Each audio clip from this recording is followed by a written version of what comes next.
10 Cats. Johnny Be Good, it's Johnny Vegas. From Naked Attraction, it's Anna Richardson. And Rob Beckett, their team captain. And facing them tonight, Brooke out, it's Alex Brooker. Stand Up Girl, it's Sophie Joker. And Catherine Ryan, their guest team captain. Now, welcome your host, Jimmy Carr.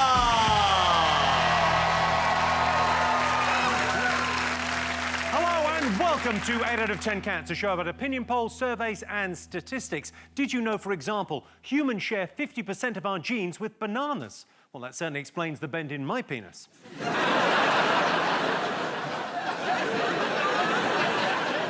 And why it turned green that one time. There are over 125,000 stray cats in Istanbul. Finally, a bit of good news for the shish kebab industry. 17% of Brits have had sex on a dining table. Turnover, it's time for pudding.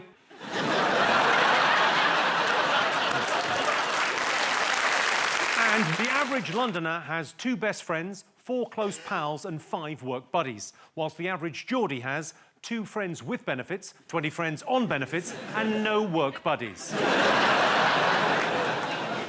If you're watching this in Newcastle, well, you can't hear me because it's through a shop window. Right, let's get started.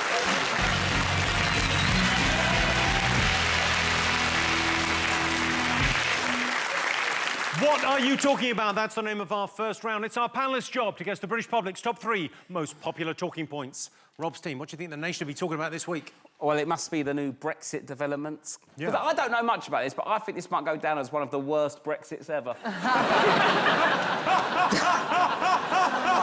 The extensions, all I hear is extension, this extension, that. I'm so annoyed with it. I don't even go to my conservatory anymore. Sick of extensions. I think Donald Tusk, who I can only assume is a cartoon elephant, he called it Flextension, and the Flextension is meant to be till June 30th, and that just doesn't work for me because it's my birthday and Cheryl Cole's birthday. People will be having barbecues. The next day, no one's going to be in any fit state to fight for diabetes medicine in Dover. It's not a good day. June 30th is also when Glastonbury ends, which I think is a really good time because I think it'll make the transition easier because you'll just have been like living in a tent, shitting in the woods, eating out of tins. Then you go to no-deal Brexit, which will be exactly the same, except you won't have to listen to George Ezra.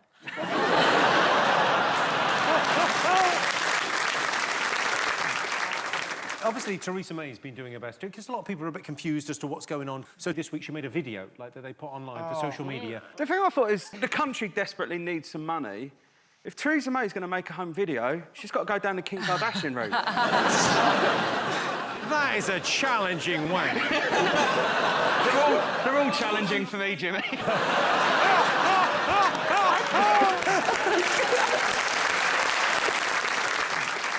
I think it's weird with the Corbyn-Theresa talks because, like, the thing they keep saying is that both sides are showing flexibility and neither of them look like they can touch their own knees. I mean, it's... Nothing wrong with that.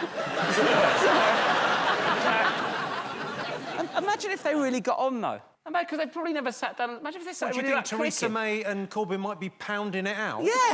Imagine it, then it's like, oh, it's all getting a bit stressful. Should I put some music on? And like, oh, I love Lighthouse Family too. Oh. I don't know, should we start soft, then go hard? Oh, Jezza! I think you're absolutely right, Rob. I think it is hot and heavy in those Theresa May-Corbyn negotiations. Because he's a strange geezer. He always looks like his clothes are stained with piss, but he's quite powerful, isn't he? You know what I mean? Yeah, and I reckon she might like that, and they're like, oh, and she's like, oh, what do you want to do about the customs union? Oh, do you want to do it Norway style, Theresa? Oh. I think I've overthought this. I imagine Corbyn is like that one that you've always got on your WhatsApp group when you arrange a night out and everybody agrees, and there's always one prick who'll be like, actually, nah, go somewhere else. You know when, like, people have a bad day at work and you just go, yeah, tomorrow will be better. Theresa May, it just gets worse. She never gets up in the morning and goes, today's your day, Theresa.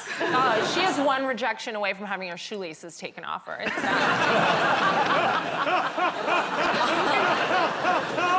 The thing about about Theresa May is I feel like they're always saying she doesn't care about us, it's all about party management. And I think that Theresa May would throw a really shit party. Like, you'd blow out your candles, and when you opened your eyes, all the people had been deported. Yeah. Do you like her, Sophie? No, who I like in Brexit is all the supporting characters. So I really like Jacob Rees-Mogg because he's sinister, but he's quite seductive. Yeah. I mean, if that's your type, you're in luck.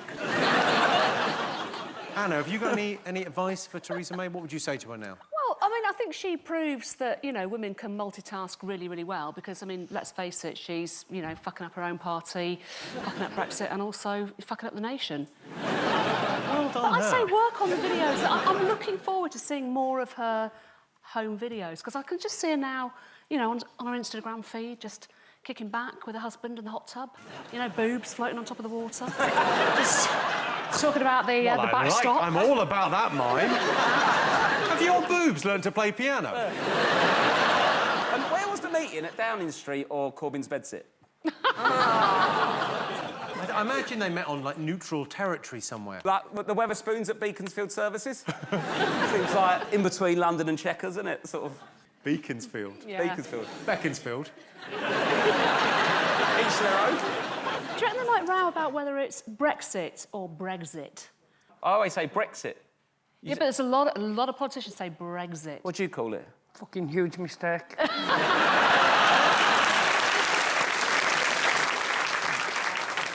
Now, not every politician has been consistent on Brexit. Take a look at this spiky introduction of one MP on Channel 4 News. Well, the Conservative MP Ben Bradley is in the House of Commons. He voted to remain, then became a Brexiteer, then voted against the deal, then voted for the deal, then said he'd struggle to back the deal again, but now says he will back the deal. Ben Bradley, why do you get to change your mind? Yes! He's done you! He's done you! He's not messing about, is he? They're running out of politicians. That's the issue. Because, like, everyone changes so quickly, you can't keep up. The geezer is a health secretary. He's called, is it Mick Hancock? Who the fuck is Mick Hancock? I'll be more I think he's confident with called Mick Matt. He's called Matt Hancock, and you've proved your own point by getting Yeah, it wrong. Matt Hancock. It does seem bizarre, though. You don't know, like, even if you take an interest in politics now, so many people have resigned, you don't know who's on the front benches. The thing is, we may have to still go to the European elections even though we're leaving. So I think what we should do is, because we haven't got any politicians left, why don't we just send some reality stars? Yeah. Just send Gemma Collins out to be our European Member of Parliament. She could be just like, don't look at me like that, Tusk. The GC is ready for the EU. Is the EU ready for the GC? You wait till I slap those tariffs on. You can't afford this candy.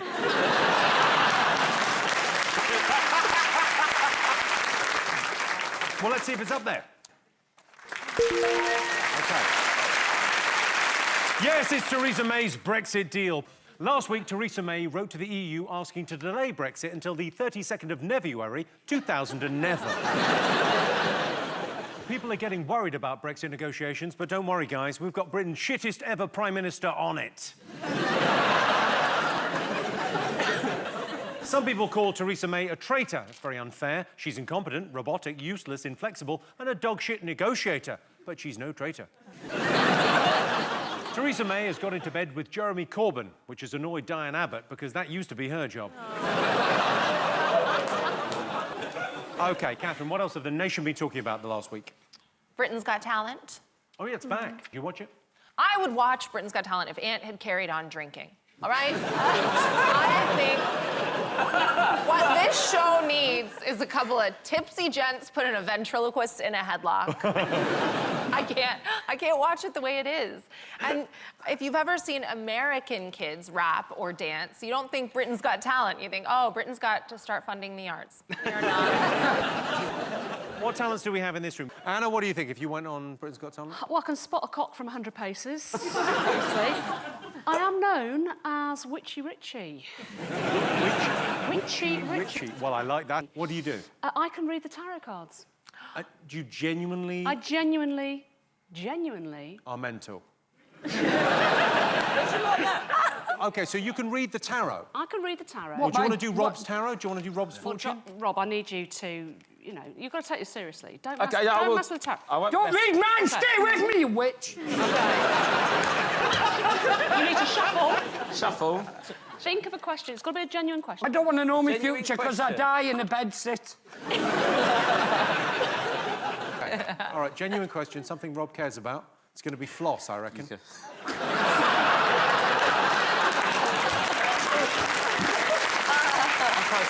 Yeah, take it seriously.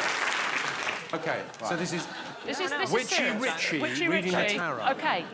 With your question in mind, pick one that you're drawn Right, to. I've got one. Do I have to put it down? I need to see it. Oh, right, OK. I didn't have to. I thought it was this dynamo for a minute. It's going to appear up there. And another one, please. OK. Have one, OK. So he's got the Wheel of Fortune. Yeah. And the Corbyn and May. Interesting. He's also picked the Lovers, ladies and gentlemen. This is the answer. One more card, please. OK. I've got the Hierophant. No, you got the Hierophant. It's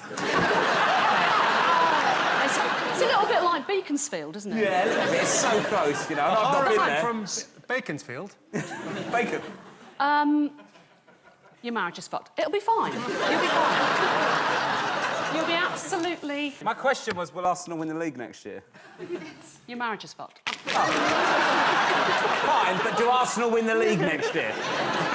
One card. One card. Rob, it might be good news, because maybe the reason your marriage is ending is that Arsenal wins and you spend a lot of time at the football. The Knight of Cups. She's having an affair. I'm really sorry. I mean, you know...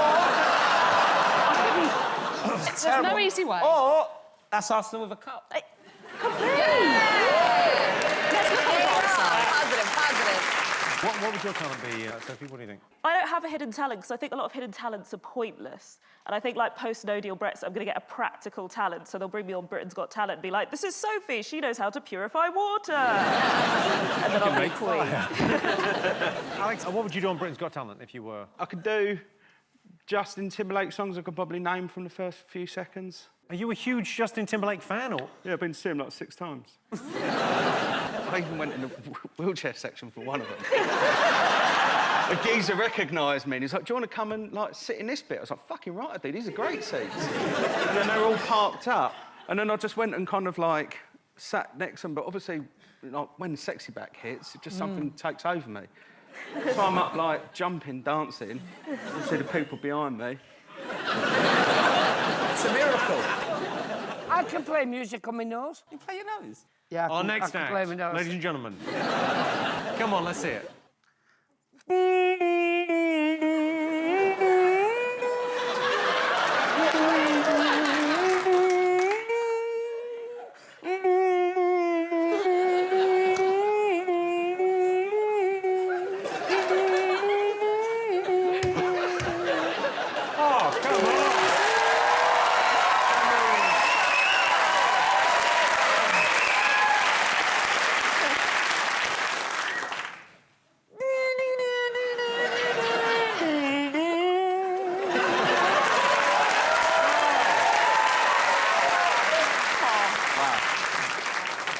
What would you do if Rob, if you had to go on there? Well, I can do that, but with my arse.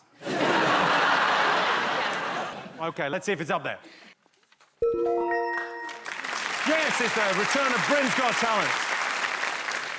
Ant is the perfect host for Britain's Got Talent because if anyone knows what it's like to be given one chance to impress a judge, it's Ant. What do you think? Is it Prince William's work experience with MI5? He wants to be a spy. World's most famous man wants to see how he can blend in. And because of nepotism, he gets to do that. He could be an astronaut, he could play 3 weeks in goal for Man City, he could do anything he wants. He's not fetching people tea, he's not working in an office, he's gone straight to spy, and I love him for it. This is why he makes such an excellent spy, because you'd never believe it was actually him. Like, if an eyewitness told you that Prince William rappelled into the British Museum, blew a security guard's brains out, and made out with a woman in a cocktail dress, you'd be like, yeah, sure. I think you mean Prince Harry. I think there's some mission drift there. If you've broken into the Natural History Museum, shot a security guard, and got off with a lady. OK, national security-wise, I'm not sure what we've achieved, but well done. He's like a toddler that's been asked what he wants to do. He's like, oh yeah, please can I be a helicopter driver? I'd like to be a spy man, and can I be king, please, Nanny? He's not. He's going, one day I'm going to have to rule. I should learn all about my kingdom. Bollocks. He wants a gadget and an Aston Martin. Aston Martin. Do you know he's just had a 90-foot hedge to stop people spying on him and his other half? Yeah, but That'll also, stop it. when he wants to spy, part of that hedge, he walked off in it. And he just goes in other people's garden. Alex, have you ever done any work experience? Yeah, I did it at the job centre. I had 2 jobs on the first day. Shredding stuff, like putting stuff through the shredder, it's fine, and making tea. And the second day, I was down to just doing the shredding because I kept spilling the tea. I did work experience at my dad's engineering office, and then I started sleeping with someone there, didn't I? And my little sister also started doing work Not your experience. dad, was it? And she... No, and then my little sister also started doing work experience, and she started sleeping with someone there. And then my third sister did not get offered work experience. And while I was there, I got my dad to start taking the birth control pill because he found some in my desk, and I lied, and I said that it was for Irish skin. And then he was like, well, I've also got Irish skin. Can I please have some of this? And I said, of course you can. I gave him a month. And then he started taking them. He loved it. He kept it on his desk, and he'd show people. But like, would you look at this? It's brilliant. Monday, Tuesday, Wednesday, Thursday. Of course, now he's living as a woman. Well, I can tell you that Prince William's work experience at MI5 is not one of the most talked about things, but getting work experience at MI5 isn't as hard as you might think. All you need is a reference, a CRB check, and for your nan to be the fucking queen. All right, fingers on buzzers. What else have the nation been talking about this week? Well, Game of Thrones is returning for the final series. It's exciting, isn't it? That's quite a big deal. It's weird people get excited about it, like just a trailer. They're like, oh, the trailer's dropped, which I hate that word. You've got to be like under 25 to get away with dropped. Like my mum the other day went, oh, that new trailer's dropped. I was like, I was really sick. I genuinely think that there's a good chance in this final series we're going to see a dwarf riding a dragon. And if that doesn't become a Paralympic sport...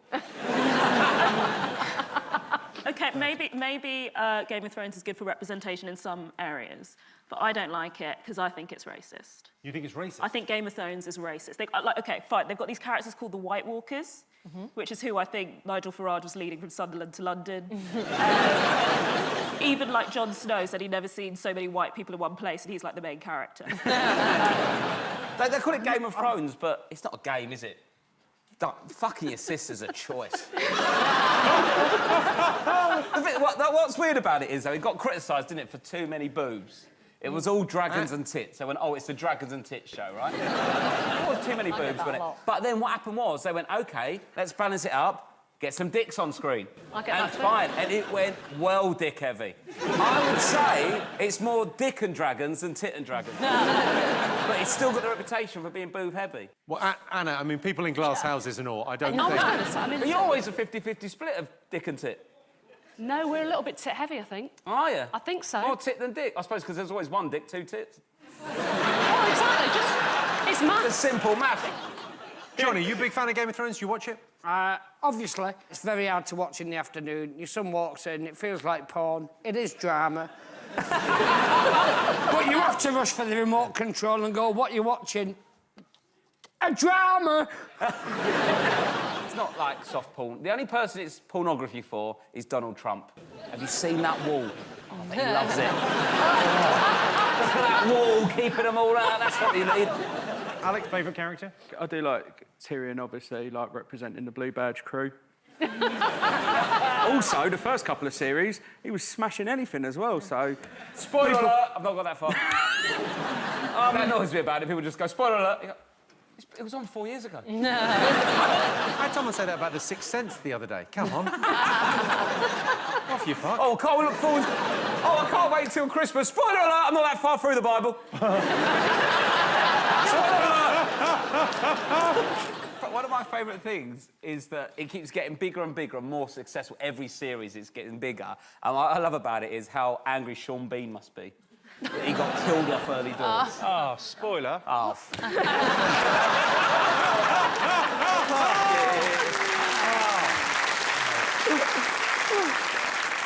OK, let's see if it's up there. Of course, Game of Thrones.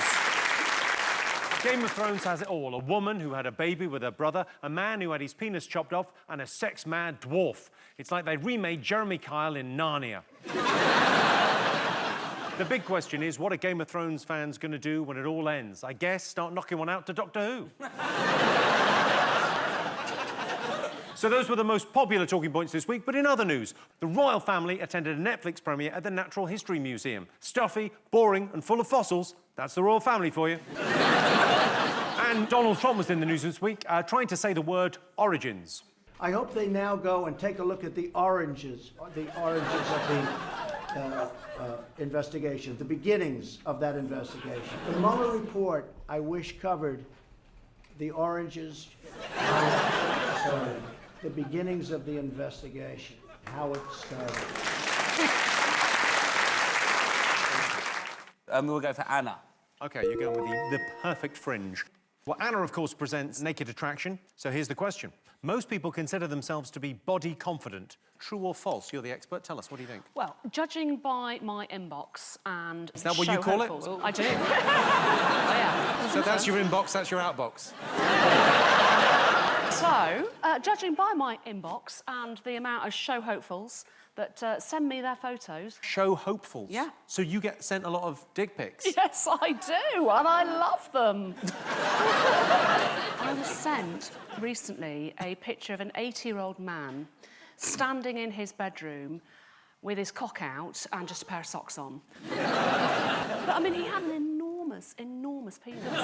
What's tasteful about Naked Attraction, Anna, is that they're always flaccid. Not always, Catherine. Oh, what? Have you had incidents?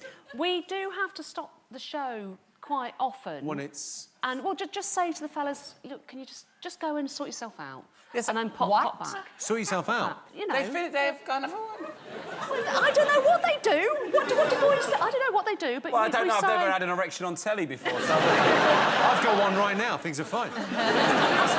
So is it fellas that are just trying to give themselves a little, you know, like little jump start, just to get, like, kind of halfway there? Yeah, exactly that. Yeah, the best thing to do is wank and then leave it and go on stage. How big is your penis, Catherine? That's like proper thunk. May I ask, what temperature is it in the studio? Because I would have real issues around... Hang on, this is too cold. Well, the girls obviously want it freezing for the nipples. Why is my house so hot, then? All the boys want it really, really warm. Boys want it warm for a... Yeah, because otherwise the balls go up, don't they? Their willies shrink. And the girls want it really cold, so the nipples are proud. So why don't you just give them different booths at different temperatures? It's expensive, Johnny. You can't have a self-contained air-con dick tube. You've done the show for quite a while now. What is the perfect penis? What are we looking for? Well, as every woman knows, that you want girth, not length. Yes. But... Sorry. When you say girth, not length, you mean no length whatsoever. Mine's like... I'll be honest, adds up, mine's like a can of tuna. What, fishy? See, that's what they're after. As long as it doesn't smell like a can of tuna, I think we're going to be OK. It's spring water, not brine, don't worry. Can I just say, don't say to a girl, my penis is like a can of tuna. That's hockey puck.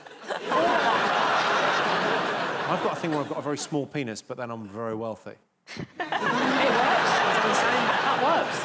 Catherine Ryan, body confidence. Oh, I'm very body confident ever since I found the right surgeon. If anything, I'm overly body confident. Of course. I think everyone is beautiful, especially me. What do you think, Sophie? Body confident? I don't like judging people on, like, the external features. I think it's what's on the inside that counts. I mean, I don't care what your dick looks like, but if you've got fat kidneys, fuck off. Alex, what about you? Body confident? Size of my knob in these little hands, big time.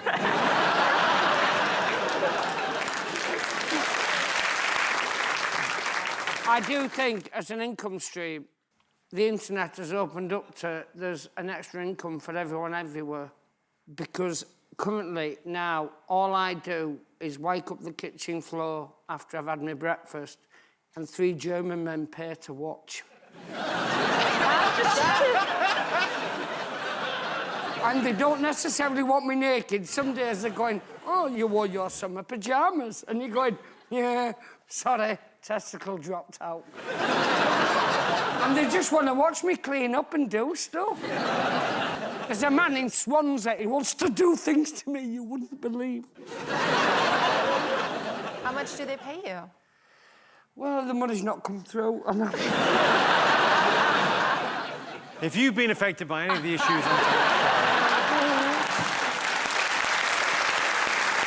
OK, let's get some answers on this. So, Rob, most people consider themselves body confident, true or false? I don't think they are. I think people, even if they were, would be scared to say they were.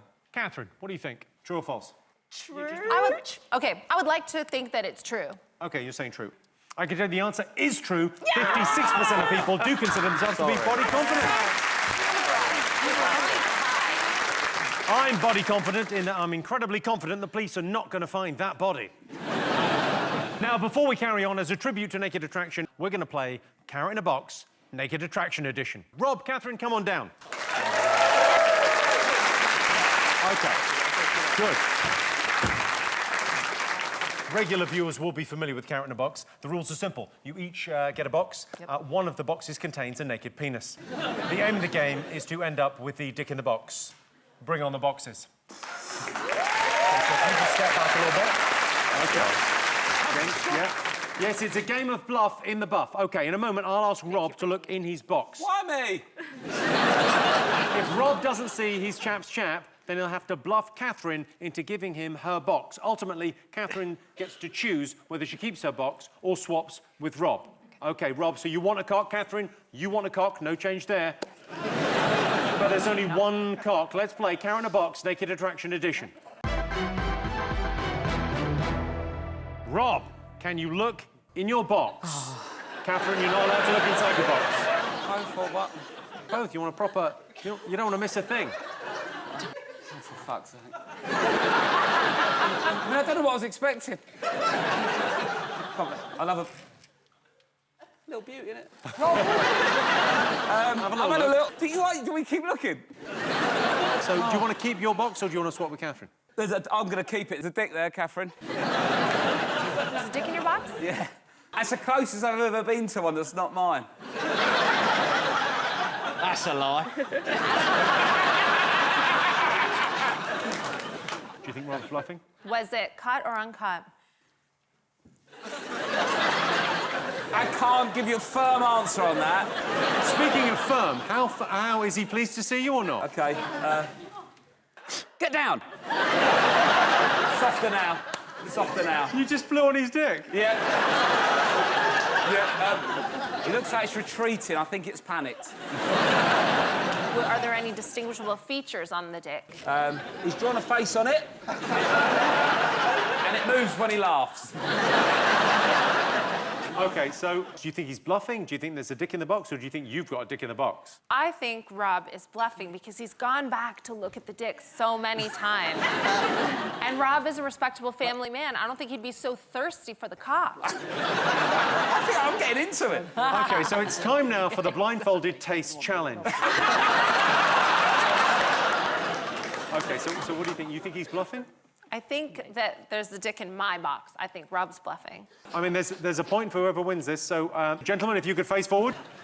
And Catherine's man, we would like you to open your box. Oh,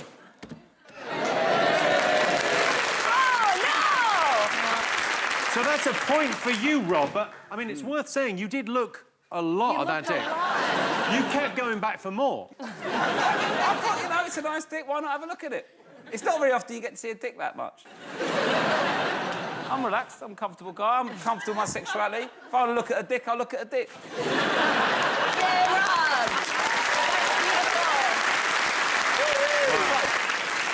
And just to prove we were not lying... Hardest thing about starting a new job, what do you think? Catherine. Finding it. Young people today, they don't know what life was like pre-Google Maps. I came to the UK in the noughties, and you guys have streets that are like Lavender Ave, Lavender Road, Lavender Mews, Lavender Lane. I got lost, and I'd turn up just sweaty and upset. That was the hardest part. Oh, and finding out who the office prick was. And so I'd just drink out of every mug and see who got the most ticked off. The worst thing about finding out who the office prick is sometimes it's you. It was me. What do you think? Worst thing about a new job? I find the hardest thing about starting a new job is like telling my co-workers apart. Like, no offence, Rob, but I think all white people look the same to me. Like, I've only just figured out that it's not Roger Federer hosting. For me, it's people not knowing how to shake my hand. Like, my first office job, I walked in, and like people were just like, "What?" It was like, you know, in like Jurassic Park when they see dinosaurs for the first time. It's like, da, da, da, da. There's people like going. Anna. Yes. So you've had a few jobs. What was the worst thing about the first day? It might be, because I've done loads of different jobs, it could be finding out where the office toilet is. And I say this advisedly because it's well known that within television there is a turd terrorist. This is genuine, absolutely genuine. So I was walking down the corridors of a well-known broadcaster the other day, and I spotted what I thought was a tea bag in the middle of the carpet. And I thought, God, who would drop a fucking tea bag? So I went to go and kick it to the side. Do you think they, like, pooed and just kicked it out the bottom of their trouser leg, like that fella with the rocks on Shawshank Redemption? I've got to say, I mean, I know it's wrong, but I'm a little bit impressed with whoever that is. Rob, you've had a lot of jobs in your time. I think normally, I mean, in a normal office, holding in a shit. What do you mean? Like, because you don't want to go to the toilet at work? because I worked in an office and it was all women apart from one other bloke.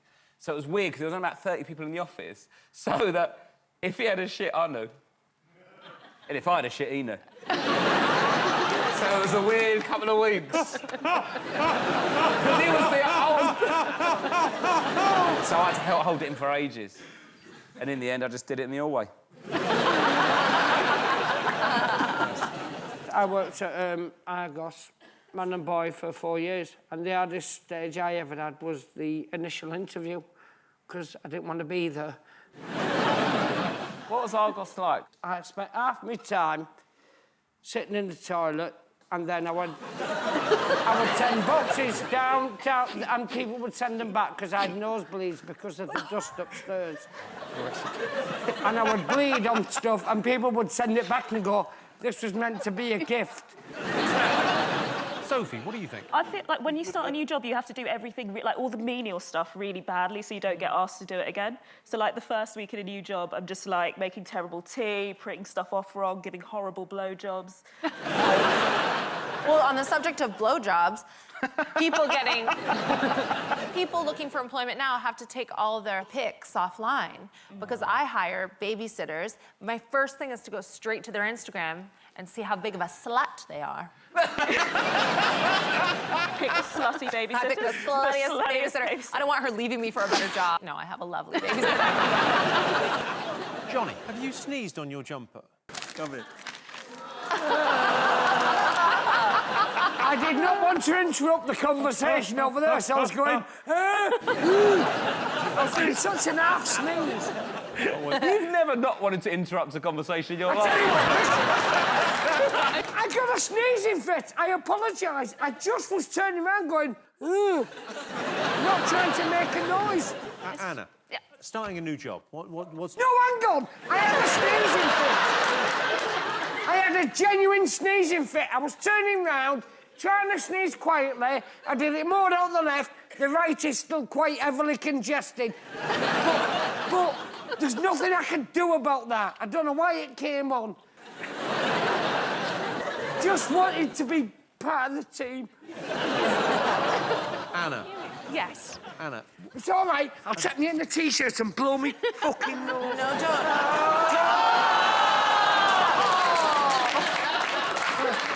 Well, that must be... You've now got some sort of chest oyster. Oh, it's all right. I'm back in the game. OK, so, hardest thing about starting a new job? Sitting next to Johnny Vegas? Be careful, it's covered in snot. Tell me the hardest thing about starting a new job. Genuinely, the hardest thing about starting a new job is going into the staff room for the first time and wondering what mug you can use. Well, you're quite close to that. It's about a first day thing. Is it nerves? Yes, it is. Yes, the hardest thing about starting a new job is first day nerves. And I can tell you the best thing about starting a new job is telling your old boss to go and fuck himself. Worst thing to do on public transport. Rob. Propose. In hindsight, it was a bad decision. Isn't it really shit having a really bad resting face on public transport? Anna, do you People think you're about to do something bad and you're not. You're actually going, I'm in my happy place. Or the man who gets on and claims that he's a magician.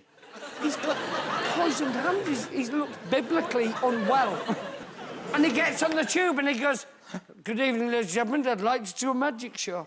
What's that in your ear? And you're going, oh. I don't know if this happens as much as you think it does. Anna, do you take public transport? I've not used the tube for 20 years. For 20 years? Yeah.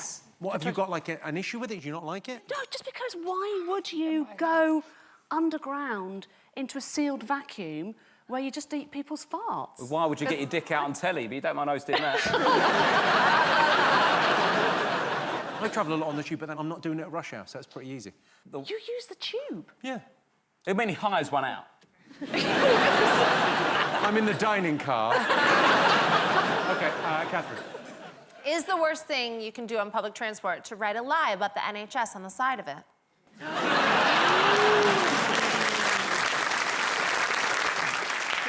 Sophie, do you travel much on public transport? I do. I think one of the worst things you can do on public transport is not give up the priority seat. Firstly, it's hard because, like, you get, like, priority seat top trumps. So you get, like, a pregnant woman with lots of shopping and then an old man with a cane, and you're like, fight, fight. But also it's difficult because a lot of people have invisible disabilities. Erectile dysfunction. Yeah. I hate it when you're on a train or a plane and people take their shoes and their socks off. Yeah. One, it's fucking unhygienic, and two, fuck off showing off with your 2 feet. Yeah. They take their shoes and sock off, I'll just go, oh, and I'll raise you, I'll take my old leg off. If somebody gets on with precocious kids and the kids put the bags down... Kids on public transport when kids do it... are arseholes. Even worse. When you say kids on public transport, do you mean kids on planes? Because kids on planes, sometimes if a child gets on a plane next to me, I do think, I sort of hope we crash. OK, let's get some answers on this. Is the worst thing you can do talking to the driver, Jimmy? Because there's a sign that says don't talk to the driver, but that makes it a forbidden fruit. And I just want to know what's going on with him. It is to do with talking. Talking on your phone? That's the right answer. Oh. Yes! Yes, the worst thing to do on public transport is talk loudly on the phone. And that's a survey of people who've never seen a drunk guy on a night bus shit in a carrier bag. Well, that sound tells me it's the end of the round and the end of the show. And I can tell you the final scores are Catherine's team are the winners with 4 points. Oh, Thanks to all our panelists, our wonderful studio audience, and to all of you watching at home. That's it from us. Good night.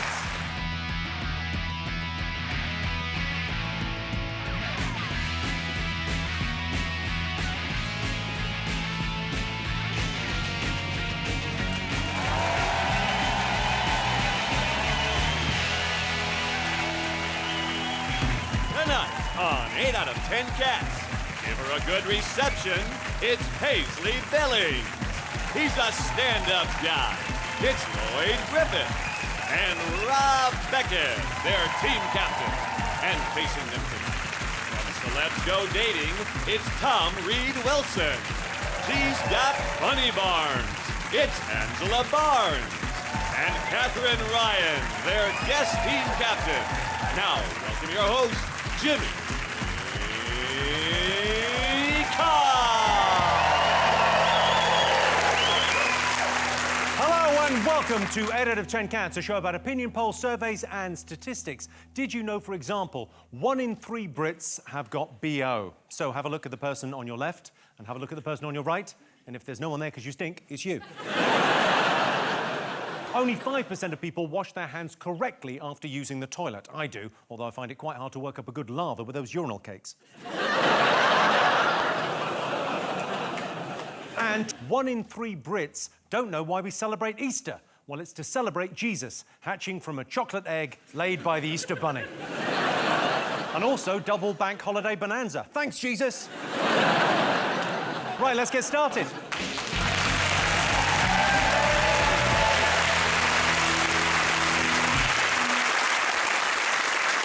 What are you talking about? That's the name of our first round. It's our panelist's job to guess the British public's top 3 most popular talking points. Rob's team, what do you think the nation will be talking about this week? Is it the return of Game of Thrones? First episode was this week. Oh, well, this was huge. Did you watch it? Yeah, I'm a big fan of it.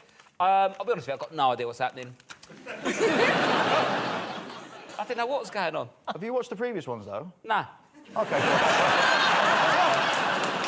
Every clip I've seen, it's just like women in white and it's cheesy and there's a sunset. It's just like one rollerblading scene away from being a medieval sanitary tale ad. It's just... I found that saying I've never seen Game of Thrones this week on Twitter became like the new announcing that you're a vegan.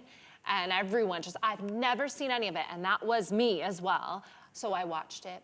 And I've learned that it's a story of 7 kingdoms, and they all have rulers. And this John character, he fancied the blonde one, and he wanted to be with her so they could have a stronger kingdom. She made him bow to her. It was a real Beyonce move.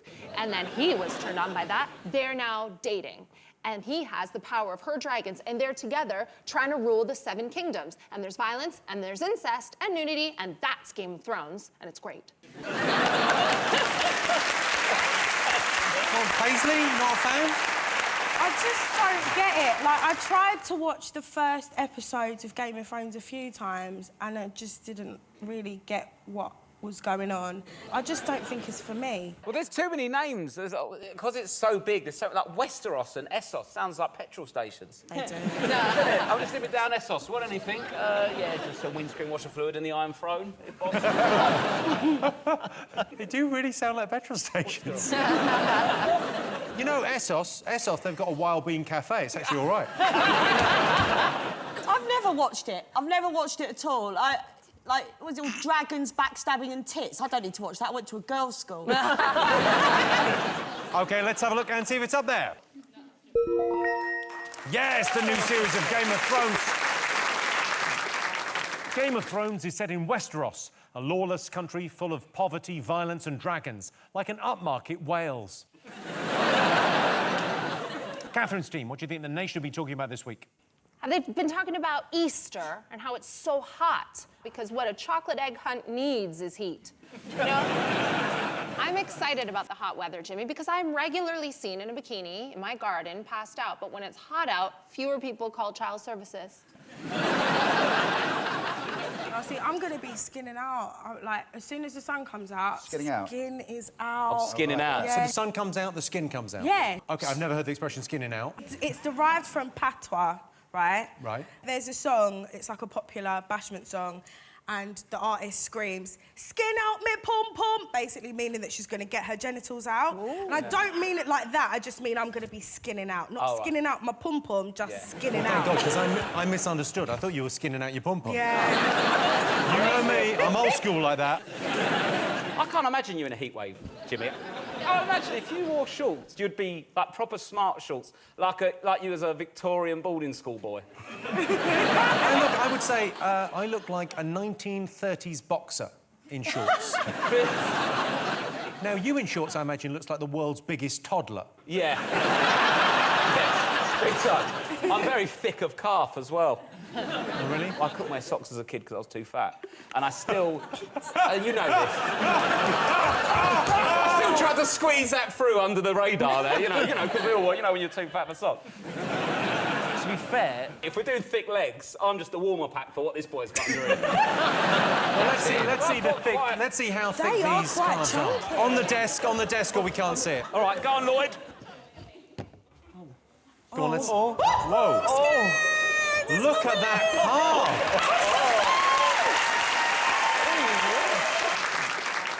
Wow, you're so live. Nimble. You can't even get that back. Is there any Vaseline and a shoe on? Did you do anything at Easter, Tom? I'm going to Stirling for a ramble. What's a ramble, Tom? A ramble's like a lovely extended walk in the countryside with vistas for days. I adore it. That's your real voice, isn't it? I'm afraid so. Where's he from? No, where are you rambling? Where's he from? He's from the olden days. Yeah. I think he's from Downton Abbey. I think he's upstairs, but I'm not sure. It's about sex. It's a very sexual holiday. Is All about it? fertility. It's not. Well, that's why it's eggs, rabbits. They're very prolific fornicators. It's a sex holiday that we've somehow attached to like candy and chocolate to lure children in. I don't like it. You see, in our house, it was all, my dad ran a sex shop for a living. Nice. So we used to get chocolate nipples at Easter. It was a proper seedy one. They did have a section on, like, dwarf porn, but he put it on a really tall shelf, which I always thought was a mistake. Did you work there as a kid? Not as a kid, no. Didn't take me to take your daughter to work day, that wasn't... What did you do? Dildo stock take with my dad? No. A fish and chip shop in Airdrie, Scotland, has put deep-fried cream eggs on the menu. If you'd like to try one, just ask for the healthy option. Would you like to try one? 100%, yes. Yes! No. OK, bring him in.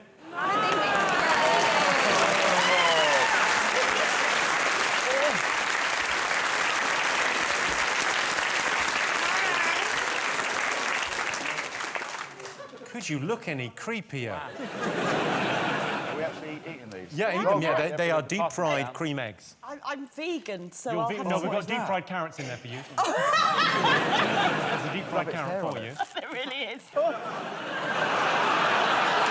That is the... I'm pretty sure I might have got that from your dad's shop, but I think that's it. I think that's a deep-fried cream egg. Get involved, people. My one looks like a spunky bollock. Why is yours so long? That's actually really good. Oh, Mine's Catherine? already ejaculating. I think all in one. Come on, you can do it. Oh, my God, they're great. You can take Hang on, it. you can do that all in one. I've seen you. Are they good? They are incredible. They are good, but I can actually feel my, like, my body going, stop putting this in me. Do you know what? Easter being hot should happen all the time. These eggs are melty, delicious, hot, deep-fried. It's the only way to eat an egg. Jesus literally died for this. I do feel a bit sorry for him with the old crucifixion. Do you? Go on. Yeah. Tell us. Go on. Well, I just sort of think, like, I know he came back, but you're never the same after a crucifixion, are you? Like, you know, like, I done my ankle ligaments last summer. Yeah. And on a cold day, I feel it. It's weird, though, that we go mad for Christmas and he was just born. This should be the big occasion, not Christmas. Yeah, That's a surely. good point, yeah. This should be the big but thing. It's confusing. I'm not really sure what's religious or not. Like, is Pancake Day, is that a Jesus thing? It is. It is. My nan told me it is. So you're meant to use up all of the, like, eggs and all the fun stuff, apparently, in the kitchen. Like flour and milk, all the fun stuff. To make pancakes. And then, after Pancake Day, you've got Lent, so you're meant to give up something. I hate Lent. I don't like this now. I hate Lent. If someone's doing Lent, so I'm giving up for Lent. Oh. Do you know what I gave up? I've given up for Lent? Lent. Do you know how long Lent is? 40 A days? long time? Yeah, no, 40 days and 40 nights? No, it's 46 days and 46 nights, mate. All right, then. You're not laughing, you're learning, but it is 46. I don't like Easter because I am a choir boy as well as a comedian, and so, like, I'm just working the whole time, and people go, oh, yeah, it's just Easter Sunday, but you've got Monday, Thursday, Good Friday, Saturday with midnight mass, and then, obviously, the big day, Easter Sunday with 3 services. I'm not even getting double bubble for it. Go on, Sam. What do you mean you're a choir boy? Well, I'm like a choir man, a choir lad. What's the big hit at Easter? What's the big song at Easter? When I survey the wondrous cross, I guess. Come on, give us I've got the lyrics. When I survey the wondrous cross on which the Prince of Glory died.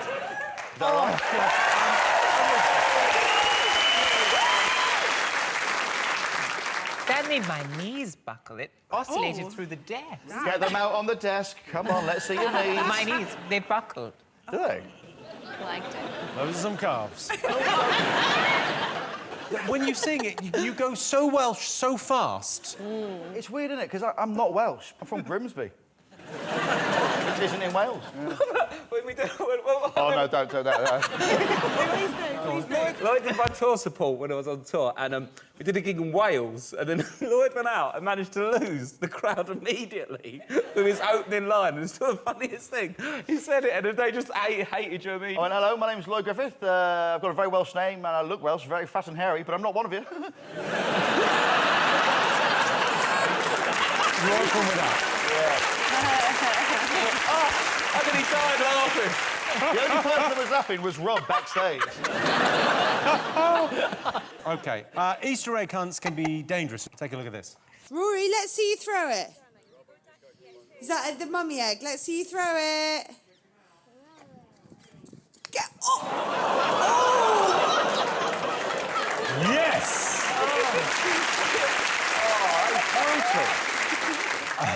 I was actually on a night out once, just when I was single, and I met this girl, and then we were walking to the bus stops together, and we stopped at the side of the road for, like, a kiss, right, while I was waiting for the bus. And as I leant in to kiss her, a car drove past and egged her. No. And she just had egg all over her face. Are you sure that's what happened? The car did it. Darling, I got egged in Stockwell, you know. You got egged in Stockwell? Yes, from behind. It was like a Did missile. you? I'm not buying any of this. I was so cross, I turned to them and I went, I bet it's not even free range. Let's have a look and see if Easter is up there. Yes, it's Easter. The reason we celebrate Easter is because 2,000 years ago, a man walked on water, got crucified, and then rose from the dead. You couldn't make it up. Oh, no, wait, they did. Rob, what do you think the nation should be talking about? Is it Julian Assange? Oh, I do like that name. I like saying it. Assange. Basically, he's been arrested. He's been removed from the Ecuadorian embassy. They had to get rid of him. Imagine, like, getting a job at the embassy. It's your first day. And they're like, OK, so there's a photocopier there. That's a kitchen. Oh, yeah, see that bloke there? Don't worry about him. He's just rubbing shit on the walls. And... I'm accused of sexual assault. He lives there. It's fine. It's fine. Didn't he also... Wasn't he hiding in there for 7 years to escape a 5-year jail sentence? That's not good maths, is it? Yeah, like, Rolf Ferris has been in and out for noncing in that time. Sorry, if I was trying to think of something, a more South London sentence. He's been in and out for noncing in less time. It's just a fact, isn't it? All right, Fagin. Well, he did dramatically change his appearance. I mean, he went in just looking like a regular, clean-cut date rapist, and he came out looking like one of those hiding-in-the-bushes rapists. And that's a big change. We won't know if he's a rapist unless he goes back to Sweden and faces the charges. How bad can a Swedish prison be? You have to build the cell yourself. They just give you some instructions. Oh, meatballs again. Tell you what, though, I bet he's absolutely done some box sets in there, don't you? Oh, I think he must have completed Netflix. He's done it all. Yeah, put his initials in at the end. Ecuadorian years longer. Because he went in there looking 40. He's about 87 now. Tom, what would you do if you were trapped in a house for 7 years? Tapestries take a long time. You do a tapestry? I do a tapestry. What year are you from? Paisley, if you were stuck in there, if you were inside a house for 7 years, what would you do? Do you know what? I'd probably be smearing my shit on the walls too. 7 years! 7 years! And you're just stuck in there. Yeah. Knowing that I can't leave, I reckon I would sort of start decorating. Decorating? Yeah. Do you think, while Assange was in there, like, obviously they took his Wi-Fi away, didn't they? So he couldn't get involved in any of that stuff. And I wonder if he needed to get his whistleblowing fix, if he was, like, leaving Post-it notes on the fridge, like, it was Barbara who stole your milk, Dave. You know, just to... You really know those Ecuadorian names. Yeah. Barbara and Dave, you know, the Ecuadorians. OK, I can tell you Julian Assange is not up there, but the Ecuadorian embassy was sad to see Julian Assange go because it proved quite handy to have someone there over the weekends to sign for packages. All right, fingers on buzzers, what else? Catherine Ryan, what are people talking about? Is it Kim, the most important Kardashian, training to have an actual law degree? I want my solicitor to have a sex tape and to have been robbed and to be married to Kanye West. You know, that's someone who knows the legal system in and out. And it just goes to show that a mother will do absolutely anything in the world to look busy in front of the nanny. I do think you've got Judge Judy, you've got Judge Rinder. They're both now reality stars. Why not have some traffic going the other way? That's why she's doing it. No, Yeah, that's why she's doing it. Yeah, that's it, Paisley. She wants she more. just wants to be famous. She's just a wannabe, the most famous woman in the world. You sniffed her out, Paisley. Well done. My favourite ever footage of Kim Kardashian is Paris Hilton, when she first got famous. She had a sex tape, she got famous, and they gave her her own reality show. And in the background of that show, you can see Kim Kardashian was her personal assistant sorting out her shoes in one episode. And it's almost like you see a little light go off, go, hang on a second. I think I could do one of these. Went, made the sex tape, got the show. Yeah. And then you get really successful. So do you think I should not pay any tax?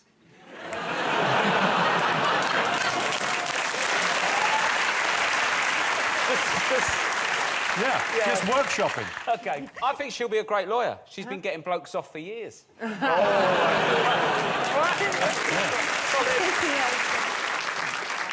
The course that she's doing, it's a multiple choice. The exams are multiple choice. And that's just a questionnaire, isn't it? Do you know what I mean? Is murder A, bad, B, frowned upon, or C, so in this season? Lloyd, ever considered retraining? Retraining? What, do you not think I'm very good at this? I don't know if law's for you. I think you've got a bit too much of a sweat on. I think people would be suspicious of a lawyer. I mean, that's no matter what I do, I've always got a sweat on. But no, I think I'm going to stick with comedy and being a choir boy. But I'm not really good at anything else. Okay, you're good in goal. You're a good goalkeeper. I'm too fat. I wanted to be a goalkeeper as a kid, but I was too short and fat because a few things got in the way, mainly Wolves Viennettas. They're just so Moorish, aren't they? What's I don't want to. Her arse. It keeps growing, doesn't it? Is that what's happening there? That, Rob, is fat grafting. So a doctor will go in and lipo any extra fat that you have from your body and harvest all those fat cells and put it on your bum. You love Kim, right? I really do. I like Kim Kardashian, but... And it's a big but. Fine.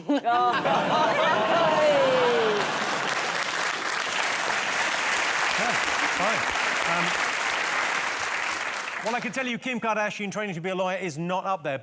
OK, what else are people talking about? Buzz in. Oh, go on. What do you got? Is it Notre Dame burning? I happen to know you were in France last week. Yes, I was in Paris and I smoked one blunt under the spire. It's not my fault I don't have ashtrays. I sang there when I was 12. You did? I did. What did you sing? I sang the Cantique de Jean Racine. By Fauré? Yes, by Fauré. Yeah, it's a great song. Yes, It's my gig, mate. All right. Yes. Were you also a choir boy? I was. Oh, for fuck's sake. Oh, and you sung in Better Places Than Live. I've sung there. This is amazing. No, he hasn't. No, but I haven't got pipes like that. Where have you sang? Everywhere. Name a cathedral and I've sung in it. Oh. This is quite exciting, but St. pathetic. Yeah, I've sung there, mate, 3 times. Oh. It's the weirdest kind of... It's so laddie on one level. Yeah, it is, yeah. Oh, St Paul's, yeah, I sung in that, yeah. Well, I absolutely love cathedrals. It's my thing. Genuinely, to the point where if you name any English cathedral, I can tell you a fact about it. Don't do that. All right, York again. Minster. York Minster, it's a minster, not a cathedral. Oh, OK, cool. Thanks, John. What's the difference between a minster and a cathedral? Very good question.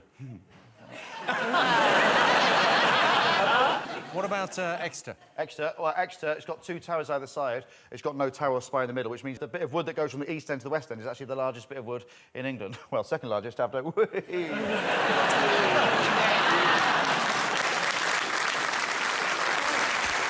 going to be someone out there, a lot of people watch this show, there's going to be someone out there that like cathedrals and lads, and in that Venn diagram, they've just hit the fucking jackpot with you. And hopefully it'll be a lady, because I am lonely. Did you see Donald Trump said that they should fight the fire with flying water tankers? Does he mean clouds? He also... He said flying water tankers, then he went, and they better be quick as well.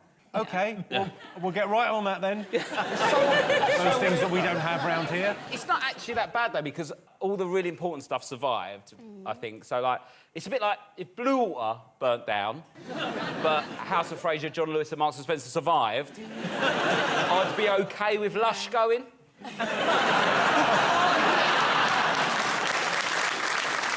Wouldn't it? You wouldn't be bothered.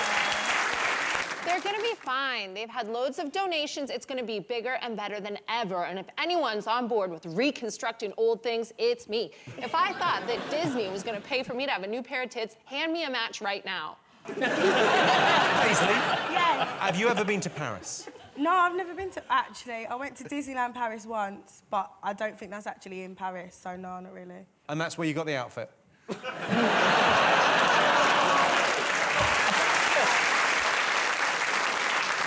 Great thing about Notre Dame burning down is no one hurt. That was the kind. That was a good thing. As soon as people get hurt, I give a fuck. And also, all these Christians are worried about Notre Dame burning down. It's Easter. Are we back on Monday? Yeah.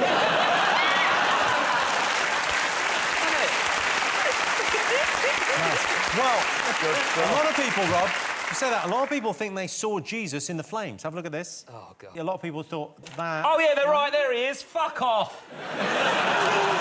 I mean, can anyone see it? All I can see is about £10 million worth of scaffold. Imagine pricing up that scaffold job. Also... I ain't got enough poles.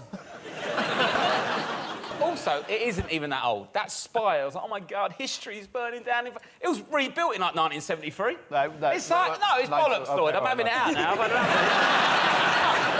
They keep going all this history. It's like Trigger's broom. They keep rebuilding it. It's like about 15 spires. He's gone. Oh. It's like we've turned up the South London this week somehow. Oh, Notre Dame think it's old, do you? Trigger's broom, mate. Those stained glass windows, I sold them that double glazing.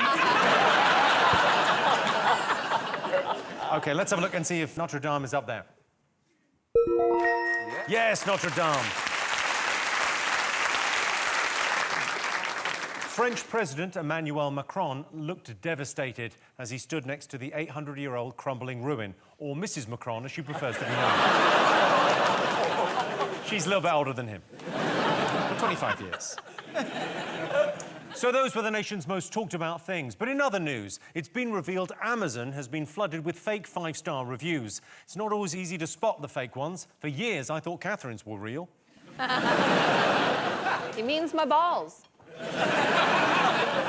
I love Amazon. It's so convenient to immediately order anything online with just one click and then wait in all day for it to arrive. Miss the delivery, then have to drive all the way to the post office past the shop you could have bought it from in the first place. Basically, hassle-free. Nigel Farage launched a new Brexit party. If you don't know much about the Brexit party, it's basically the rubbish straight-to-DVD sequel to UKIP. Nigel Farage has a very distinctive look. He looks like someone put Mr. Toad in the microwave. On Wednesday, North Korea tested a new type of guided missile. Kim Jong-un is going to end up in the doghouse, which is his favourite local restaurant. So at the end of that round, Rob's team are in the lead. Time for a special Easter bonus round now. Rob, Catherine, join me in the middle for egg roulette. Egg roulette. OK. All right. Egg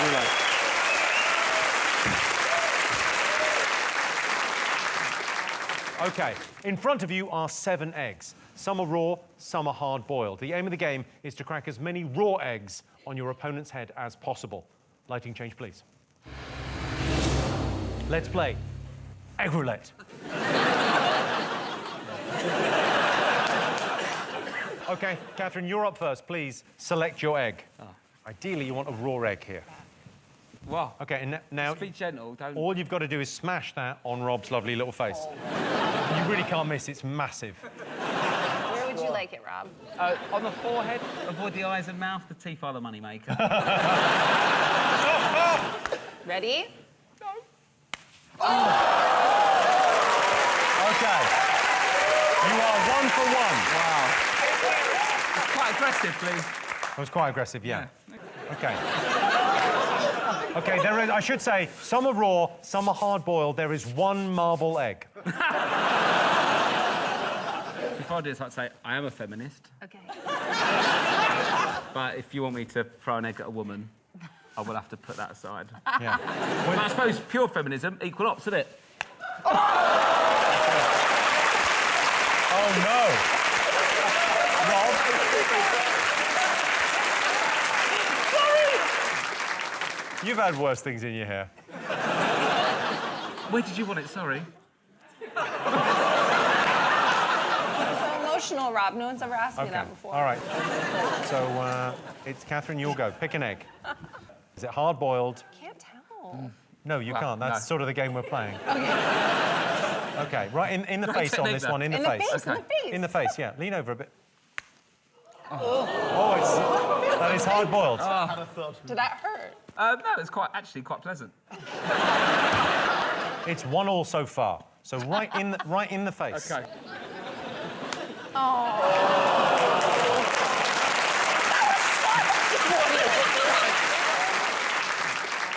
Jimmy, you've soft-boiled these. Now, what does that count as? Is that half a point? We're going to have to go to VAR on that. OK, all right. So it's 2-1 in Rob's favour at the moment. OK. Catherine, you'll go. OK, ready. Spin. OK. Right, here we go. Oh, hang on. Oh, that's got pubes. OK, right in the face. OK, ready.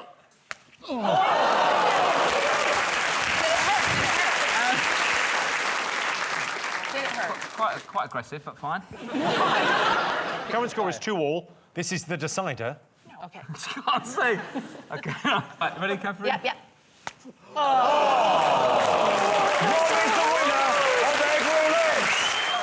The lady's singing, she looks happy. OK, well, you've gone the karaoke singer. So here's your question. Most people secretly hate karaoke, true or false? Oh, I mean, I hate karaoke. It's just too much reading. It's like it's the most cockney he's ever been. And the little ball's patronising. I don't know what the words are, but I know it goes that way.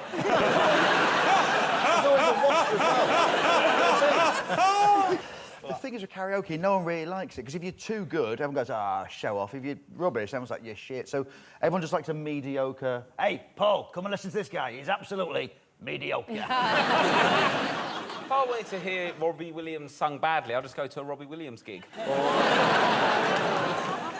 Paisley, what's your go-to? What's your classic? I want to dance with somebody. Whitney Houston. That's always a good one. What's a big hit with a high note? And I Will Always Love You. Yeah, when they try and do that and you go, no, do the Dolly Parton version, you might have a shot. But the Whitney version, you're dreaming. I find that quite funny, though. Like the whole build-up and everything. And they're like, and that... Angela, what do you think? I've never done karaoke. You've never done karaoke? I've never done it because I can't sing. So, because I'm hard of hearing and wear hearing aids. I mean, it's really bad, Jimmy, when I sing. We don't get a harvest. That's how bad it is.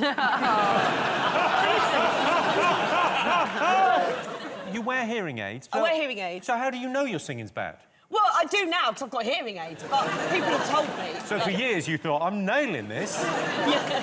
But karaoke's not about being a good singer. It's about letting prospective lovers know that you are an attention-seeking alcoholic. You know, karaoke is the most beautiful word. I mean, the origin, it's a Japanese portmanteau. It's karapo and okasutra, which means empty orchestra.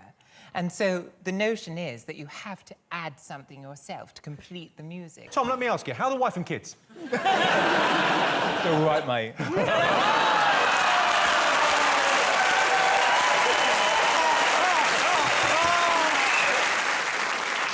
Lloyd, you're a singer, right? And Yeah. you love karaoke. Well, yeah, because everyone thinks I'm going to be really good at it. Well, unless the DJ's got, like, Mozart Requiem. What's your classic karaoke go-to? If I was to, it'd be like I Will Survive by Gloria Gaynor. Because you're a... I'm a strong, independent woman. Catherine, what's your karaoke song of choice? Because I know you basically learnt all of Cardi B's back catalogue. Yeah, I really like hip-hop. Do you know Cardi B, Tom? I don't, I'm afraid. Because he's an auntie of 60, so of course he does. He's a fan of cardigans. When she goes... Sometimes they don't have to be complicated. Sometimes. OK, let's get some answers on this. So we asked the jury audience, most people secretly hate karaoke, true or false? What do you think? I think that's false. I think people like it, don't they? Yeah. OK, so you're saying false. What do you go for, Catherine? We think it's true. OK. I can tell you the answer is true. 60% of our audience secretly hate karaoke. OK. I love karaoke. It's basically X Factor, but for people whose backstory is too tragic even for ITV. Biggest turn-off on a date? Smelly helmet. I was going to say birthday night is outrageous. That is amazing. Well, I suppose the equivalent for boys is disco fanning. I heard someone describe it once as being a bit gamey. Gamey? Not mine! Not mine! Have you ever seen The Great Wall of Vagina? Yes. Isn't it beautiful? It's a wonderful work of art, I think my favourite, actually, where about 70 vulvas are cast in stone. Yeah. Do you know what, Tom? If somebody had asked me to guess your favourite work of art, that would not have been in the No, I think it's curious. I think it's because I'm so familiar with the other. I want to see it. Just he keeps on giving. Do you know, whenever, like, because as women, we get our bits looked at all the time, don't we? Like nurses, gynecologists, fuck it, I'll let the window cleaner have a look, everyone. Every time a nurse or a gynecologist has looked at my bits, they've told me I've got a lovely cervix. Right? Now, I don't know what that means, but I do know that in my life, I've been told my cervix is lovely way more than I've been told my face is. Did they say that? That's a lovely one. You can eat your dinner off that. I think it just means that it's got good blood flow and it's sort of shiny. I used to be a nurse, so you can tell, can't you? You used to be a nurse? Yeah. Wow. I didn't know that. How fascinating. Have you seen a lot of them then? Quite a lot, yeah. The most disturbing thing I've ever seen is it can happen sometimes when people get old, things get a little bit change place. I've seen a woman shit out of her vagina, that's what I'm doing. Catherine Ryan! Look, they get what they pay for. Yeah. That wins, that's worse than smelly helmet. Funny story, that's how it got smelly.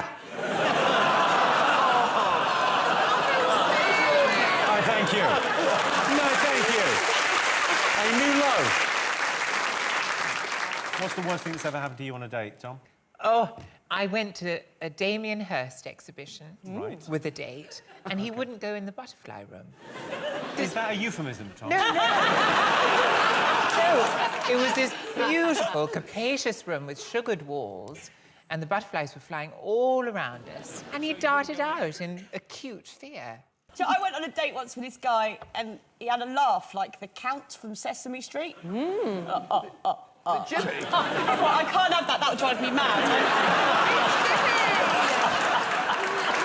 It's very different to yours, Jimmy. You know what show you're on, right? I don't normally go on dates. I just sort of start sleeping with my friends. But if a waiter or a hotel concierge calls that man Mr. Ryan, I'm just like, oh. I just start packing his bags right then and there. They call him Mr. Ryan because obviously that's the reservation, that's the credit card. He's fine with me paying for everything. But as soon as the waiter calls him Mr. Ryan, I know he's out in 3 weeks. So now I've set my Tinder perimeters to only guys called Mr. Ryan. Already called that. Yeah. OK, let's get some answers on this. So, biggest turn-off on a date? Well, I had someone burp at me on a date once. What, as he leant in for a kiss, or just...? No, he just wanted to be rude to me, so he burped at me. Bad like, boy. He slurped his drink, leaned back and went, ugh. Yeah, so I think the biggest turn-off on a date is probably manners. Well, rudeness? What, it's a kind of rudeness. What's causing the rudeness? Oh, getting drunk. Being pissed. Getting drunk on a date. That's the right answer, yeah. Well done. Yes, the biggest turn-off on a date is arriving drunk. In my experience, the biggest turn-off on a date is when you get back to hers and you can't wait to get her upstairs, but then it takes ages in the standard stair lift. Really kills the mood. OK, one more question. Worst thing to have tattooed on your body? I was dating someone who got a tattoo of a girl he was cheating on me with while we were still together. Genuinely. And when did you get suspicious?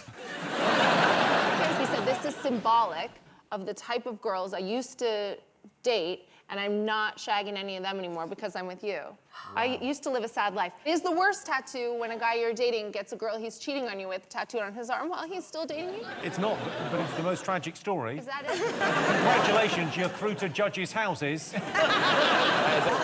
What's the worst thing, Paisley, you've seen on Tattoo Fixers? It's really, really bad now. We've had a flying vagina before, so... Oh, what, sorry? Tom, you would have loved it. A flying vagina? Yeah, I've never seen one of those. Yeah, Well, neither had I up until There that are point. female pilots now, Jimmy, actually. And this was a tattoo of a black box, was it? Am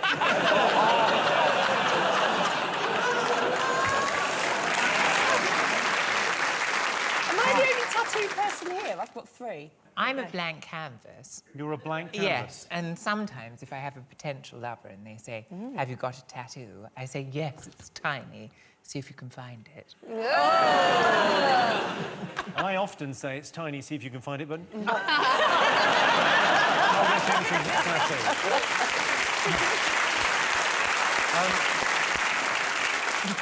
Lloyd, worst tattoo you could get? Like, a lot of people get their heroes on their body, don't they? So there's a lot of people knocking about with Michael Jackson tattoos now, aren't they? Well, you've tripped over the right answer there, I think. Paedophiles. No, the worst thing to have tattooed on your body is... Celebrities. That's the right answer. Oh. Yes, the worst thing to have tattooed is a celebrity's face. Well, that sound tells me it's the end of the round and the end of the show, which means the final scores are Rob, Paisley and Lloyd have 2 points. Catherine, Tom and Angela are the winners with 4 points. Thanks to all our panellists, our wonderful studio audience, and to all of you for watching at home. That's it from us. Good night.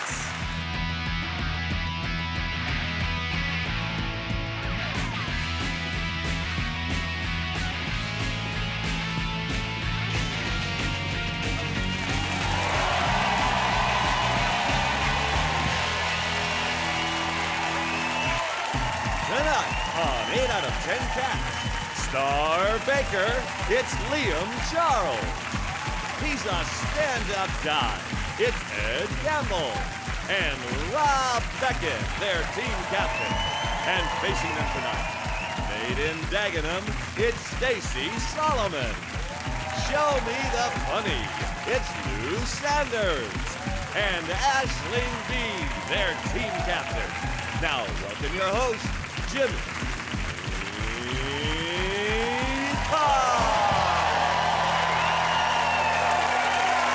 Hello and welcome to 8 out of 10 Cats, a show about opinion polls, surveys and statistics. Did you know, for example, the Queen has spent 72% of her life on the throne? I'm guessing that'll be IBS. 57% of Brits think children should be taught about orgasms at school. They did it at my school, but weirdly, during PE.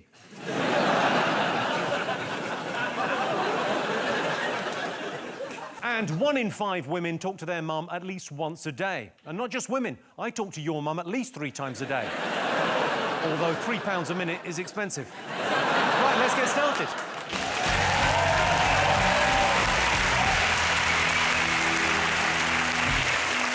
What are you talking about? That's the name of our first round. It's our palace job to guess the British public's top 3 most popular talking points. Rob's team, what do you think the nation should be talking about this week? Well, the big release of the Avengers film. I know, yeah. Now, you're excited about this, Liam? I'm buzzing for Avengers. I literally, so, you know how there's been like 22 films? Yeah. I've been watching one every week leading up to the Endgame. What is your endgame? Losing your virginity?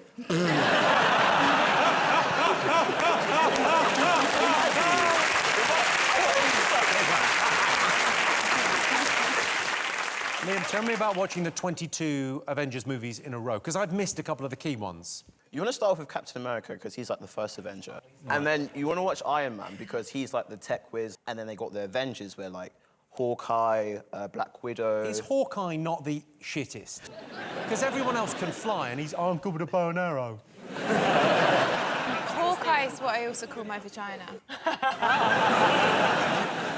Does he wear a patch? Once a month, yeah.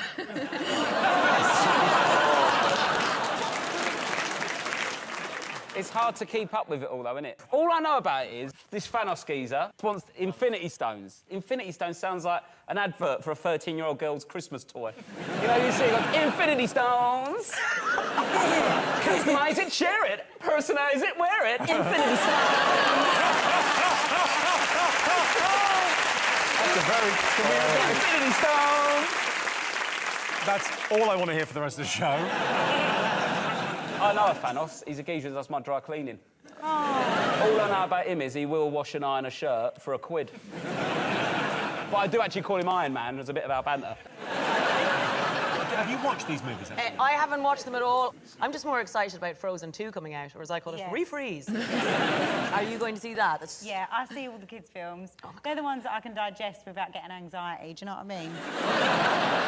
Do you think it's weird, speaking of Frozen 2, if you, for example, are a woman who kind of forgot to have children, oops, do you think it's weird for me to go and sit and watch it on my own in the afternoon in the cinema? No. Would you judge someone on their own in the cinema if you've got kids? If you have forgotten to have any, I've remembered to have loads, so you can have some of mine. Please, handy, because I do not want to ruin this tight little situation I've developed. Mine's fucked. Ed, fan of the Avengers? Love the Avengers. My slight problem with it is it's 3 hours long. So it's difficult when to pick to go for a piss. But I've come up with a good idea. You might like this, Rob. Right into the script, the character's going for a piss in the film. So when, like, Tony Stark says, I need to go for a slash, that's when you know it's all right to get up and go. And if you don't need one, then you just be able to see Robert Downey Jr.'s cock. I've got a question. You might know this. How comes, no matter how big the Incredible Hulk gets, the waist on his trousers still fit? Because it's a 12-rated film. Oh, so you don't want a big green dick? No. I don't want that. Yeah, imagine that. Like, you wouldn't be able to... He's swinging around, dick's coming with him. Knocking out the little ones, headbutting the big ones.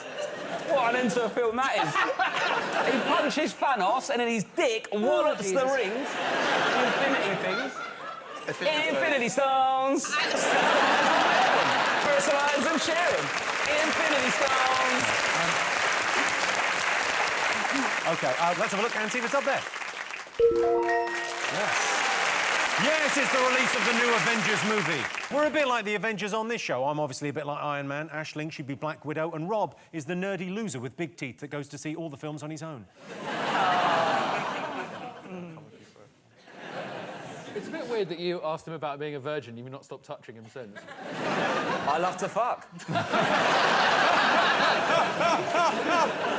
OK, Aisling's team. What have the nation been talking about this week? Oh, it must be Extinction Rebellion, all of the stuff that's going on with climate change. I know you're not too worried about it, Jimmy, you'll never biodegrade, but people are finally, like, waking up to what's going on in the environment, and it's gone on for quite a while in terms of being a protest. It started off where people were like, oh, what is this? Then people were getting annoyed, like, you're getting in the way, I'm trying to get to work. Then people were like, oh, maybe they have a point, who's a 16-year-old girl, what's she saying? And now people are so into it. It's very much the same emotional journey I go on when I eat monkey nuts at Halloween. It's just like, oh, now I can't have enough of it. I'm so obsessed by it. Why do you have monkey nuts on Halloween? Everyone has monkey nuts on Halloween. Pumpkins and sweets, sure. Monkey nuts, never heard of it. This feels like some weird Irish thing that you didn't realise. I've only just discovered that because of the silence of the audience when I said monkey nuts on Halloween. What do you mean by monkey nuts? You mean Those like... little ones that look like you feed them to elephants. Guys, I know climate change is pressing, but now it feels like there's a bigger issue here at play.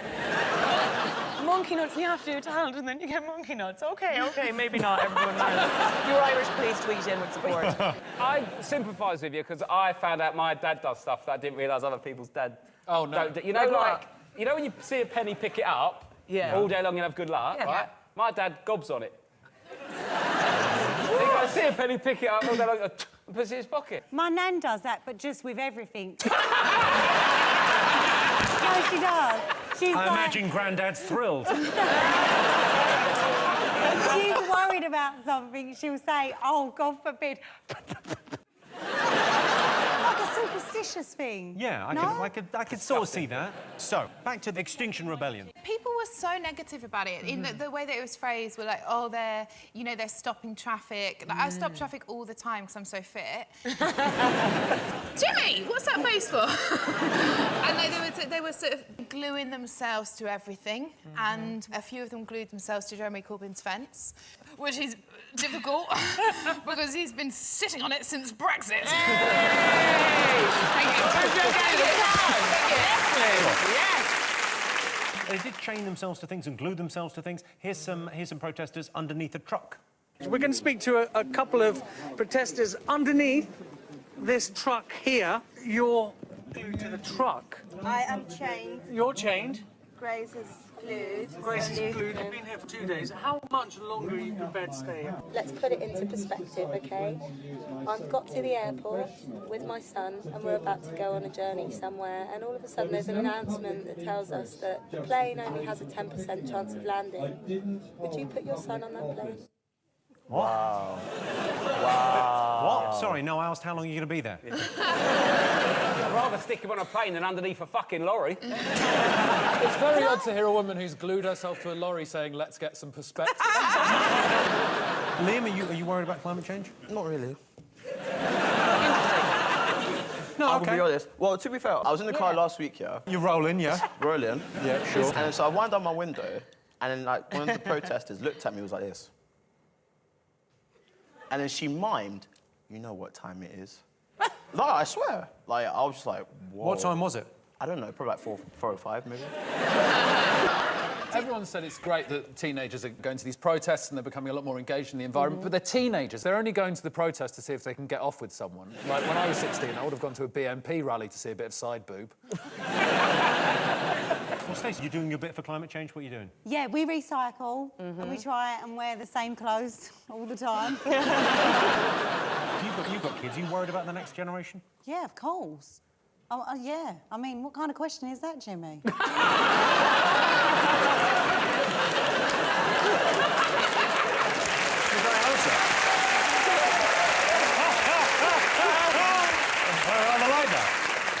OK, let's see if it's up there.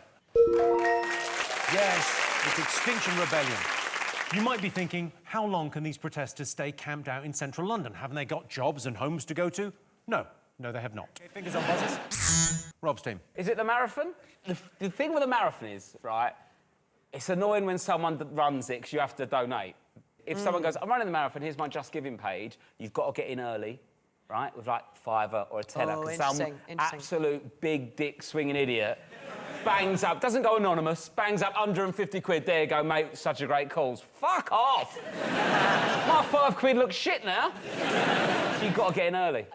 No matter, and I mean this from the bottom of my heart, Jimmy, I will not fucking sponsor you to run for donkeys or whatever you're doing.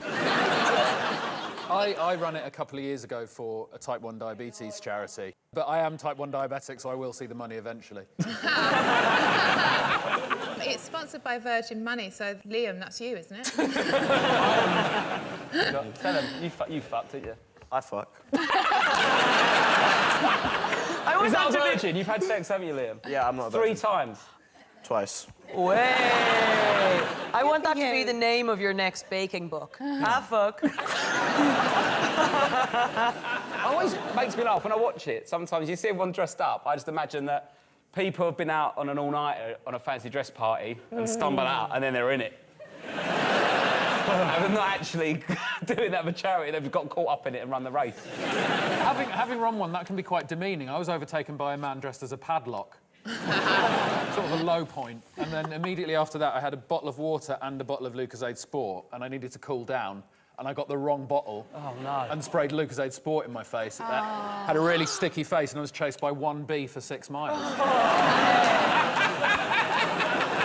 I like the irony of like running for diabetes and running it mostly covered in sugar on your face. Oh, I shit myself as well, but... No, I shit myself in the training. On the train-in? No, not on the train-in. That's why I got such a good time. I was like, I've got to get round and change. What was your time? How quick did you do it? 3:39. Wow! Well, it proves. My I think it proves beyond reasonable doubt you cannot give your time in a marathon and not sound a bit smug. Yeah. You noticed that? I did a triathlon once. Did you? Yeah. What are the three... Oh, this is going to go down well in Ireland. The 3 tries. Yeah. You cycle, swim and then run. All at once? You don't have... No, because that would be impossible. You can't run in the water. That's not what Jesus said. When does the swimming come in that? Because it feels like if that comes last, that's I started with the swim and it was terrible. I was like wading out rubbish. You want to know about climate change? Go and swim in the Thames. You swam in the Thames. Is that how you got pregnant? Yes. I've heard that can happen. I saved a man from the Thames once, no big deal. Wow. Yeah, I jumped in to save him because he was drowning. Did you... Fuck him after, yes. That's a lovely story, heartwarming. What's weird is when people run for charities like, you know, climate change, and then all of a sudden they run along, like, yeah, let's save the planet, sponsor me, and then they just get a bottle of drink, a big plastic bottle, and they just go, I can't. Sometimes they're just lobbing plastic everywhere. We've got to, like, we can't have a normal straw. Have you ever tried to have a McDonald's milkshake with a cardboard straw? It's a joke. They've just changed. McDonald's have gone to full paper straws. Yeah, but it's impossible. You can't do it. It doesn't work. Look, let's just have plastic for milkshakes. Let's have some humanity here. Why don't even the turtles will go, give them plastic for a milkshake. Fuck's sake. You can have your own metal one. I've got my own metal straw. I have my own metal You can't walk around South East London with my own metal weapon. I'll get tasered on the way for a milkshake. Also, Rob, if you had a metal straw, you'd look like the fanciest cokehead.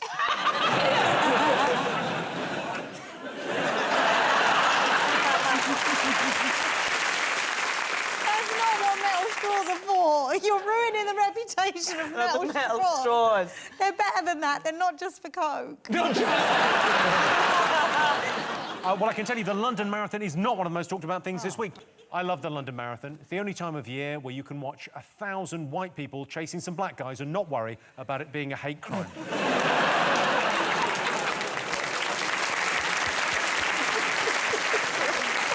OK, should we have a bit of a marathon challenge? Oh, yeah, go on. Rob, Aisling, OK, what I've got for you here, I've got pedometers and a number.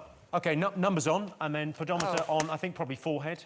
And then what we're going to do is give you 90 seconds to do as many steps as possible. Whoever wins gets a bonus point. Come on, Rob. OK. Oh, God. All right. OK, so your time starts... Can I just say I have no sports bra on, so this could go very right. As many steps as possible, by any means necessary. Good luck, the Marathon Challenge. I'm going to Irish dance. We're going? Yes! OK. Are you Irish dancing the marathon? There's going to be some chafing. Rob? Don't hold your tits, you'll be fine. Energy. I don't want to mess up your makeup. You guys smash it on the floor as well. Feel a bit weird doing this, if I'm honest. I feel like that's going to be a meme, Jimmy. 10 seconds to go. OK.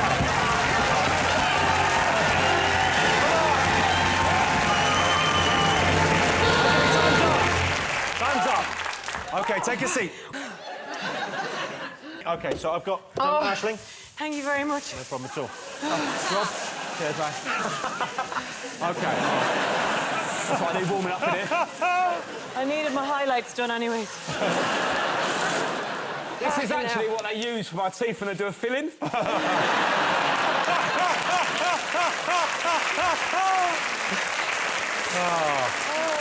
OK, so how many steps did Aisling get? 136. How many did you get? 156. No! 156. Rob has the win. Although, if we're giving points for style, I think the Irish dancing your way around a marathon was pretty good. I'm not blaming my boobs, but I would like a rematch where you held 2, I'd say, small melons. And see how we went again with just weight. I'll swap you 2 melons for a chipolata and a couple of hazelnuts. I feel like I'm at a very strange auction here and I'm not comfortable. OK, fingers on buzzers. What else have the nation been talking about this week?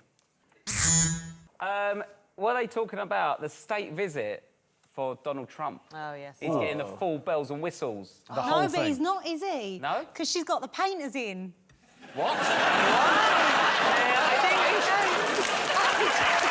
I mean, this is the Queen we're talking about. I'm not a doctor, but I think she's a bit old for that.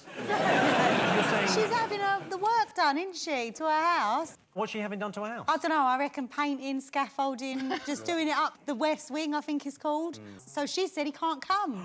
He has to stay somewhere else. And she's asked your advice on this, or how do you... Presumably you're wearing the overalls you're doing the painting in. No, I'm not painting her house. Thank you for clarifying. Liam, what do you think? Donald Trump, do you think he should be allowed to visit? Nope. OK. Oh, done. I think we should go with... your view.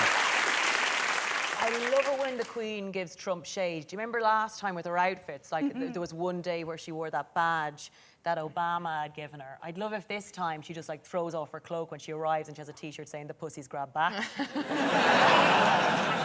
Well, last time Trump was kind of... He broke protocol and he sort of walked in front of her quite sort of rudely. Have a look at this clip. You'll see she tries to kind of get round him. He just stands in the way. OK, here we go. Yeah, look at these guards. We're going to walk down here. What? Get fucking back here. Walk in front of the Queen. I think to masterstroke, do you know what I think the Queen's going to do? She's going to send Prince Philip to pick him up from the airport.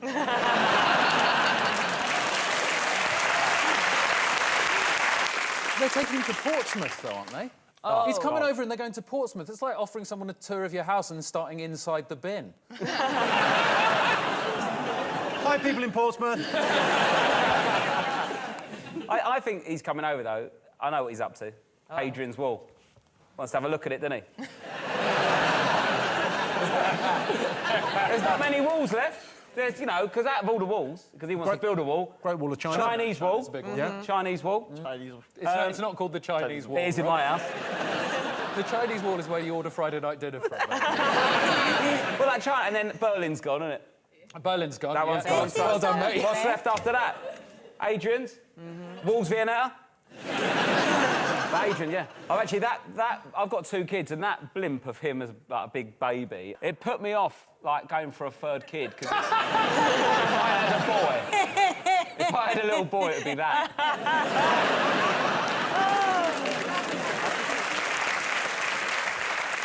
Trump thinks we've got a very special relationship, and people always talk about the special relationship between Britain and America. Here's Trump talking about it.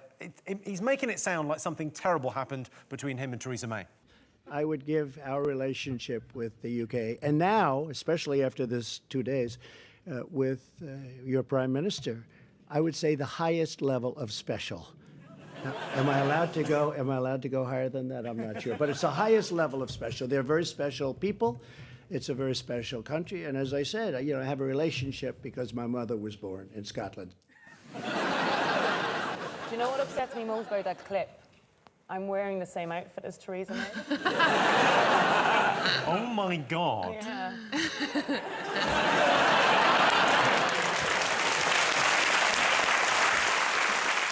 Well, the tragedy of it is that we've invited over, like, a celebrity-turned president of America, Donald Trump, and he's coming over. He's a laughingstock worldwide, and he's going to address Parliament, and the worst part is he won't be the worst politician in that room.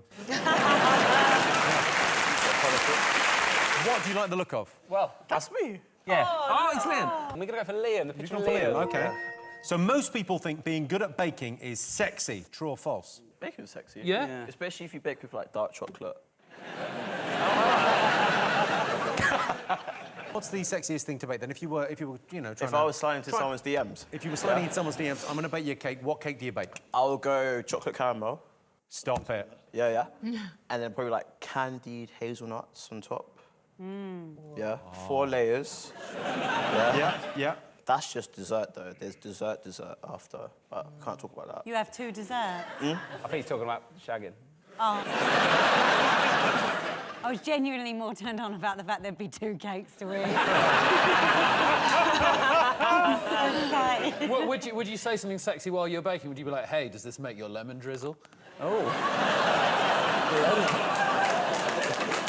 Odd story of the first time. Well, what I thought was the first time I met Liam from Bake Off. Oh my gosh. But it was not the first time I met Liam from Bake Off. So I am at Extra Slice. Liam comes up to me, and this is just after the #MeToo campaign started.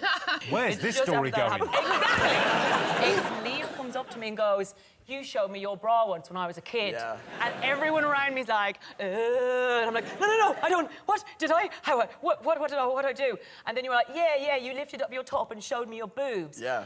And it's still, nothing is coming back, which is not always a good sign. And then he goes, yeah, we were in a TV show together and I played someone. You should have opened with that. It was my pal that asked to see your tits for a £5. Yes, in the Yeah. show, In the show. Liam. In the show. In the show! If baking made people sexy, no, it can't, because I don't go into Greg's and think I really want to bang the staff. Ed, do you do any baking? No, because as we've established, I'm type 1 diabetic, so... If you discover me in a flat baking, it means I've hit rock bottom. Aisling, do you bake? Well, I did the bake-off. How'd you Yeah. do? Go on, did you win? Well, I joined 3rd out of 4, so yeah. I did. It's a lot more stressful when you're actually in there. Have you done it? Yeah, I did it. And it was really stressful, but I had a great time. I made a unicorn cake. I made a shoe bun tower that looked like a unicorn because they asked us to make self-portraits out of shoe. I understood about half of those words. You know you're not a unicorn, though, right? No, I was doing an inner self-portrait of if you cut me open, there'd be sort of unicorn horns and glitter as blood. Oh, this is going to be an interesting birth, isn't it? Galloping out.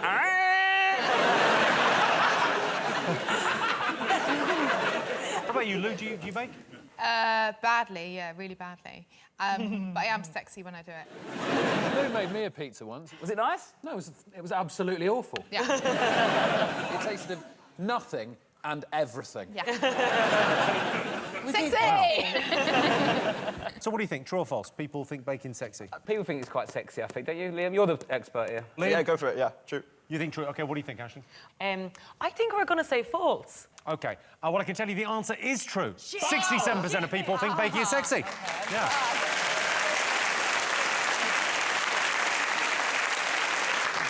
Yeah, 67% of people think baking is sexy.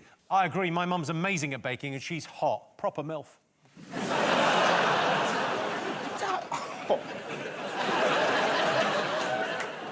What? It's all right, it's dead now. I don't know what you're applauding now. I don't know what you're applauding. OK. Right, time for a quick bonus round. As Liam's here, we're going to have a cake decorating challenge. Rob, Aisling, to the cake decorating station. Yeah.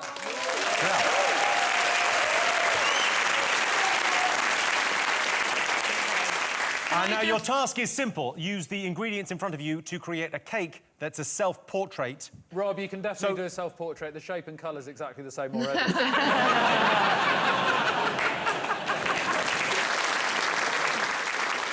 OK. Here's what you're aiming for. This is a self-portrait I iced earlier. Is that not just one of your spare faces, Jimmy? And to make things more interesting, I will be electrocuting you as you ice the cakes. Oh, okay? shit! OK, so Liam and I will be judging at the end of this, as fairly as we can. You're up against the clock on this, so start decorating now. OK. Come on, Rob! That's so anxious.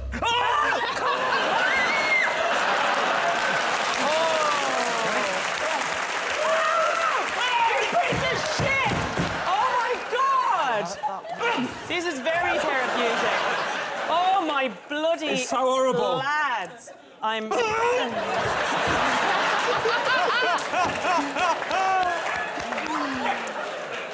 I'm 2 more away from emptying my bowels. Oh, my God. I thought that might help. I'm going to Radcliffe down my leg in a minute. Oh, Jesus, shit! Jimmy, now, you little whore. Oh, my God! This is the most Irish I've ever seen. OK, 10 seconds to go, 10 seconds. Can I take some of your bits? We need more marshmallows for Rob's teeth. OK. Oh, mine is actually looking brilliant. Ah, you little shit!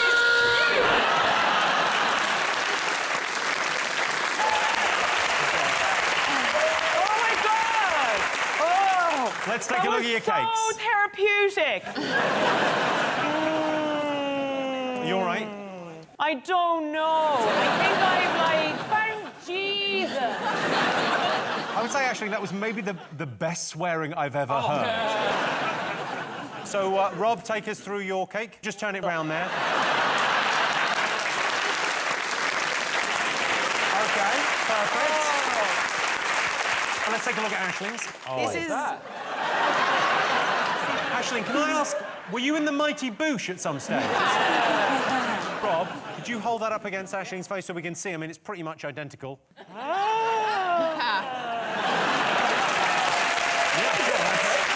you. OK, so, Liam, whose is the best? Liam? Yeah. OK, so whose cake is the best? Aisling? Yes! Yes!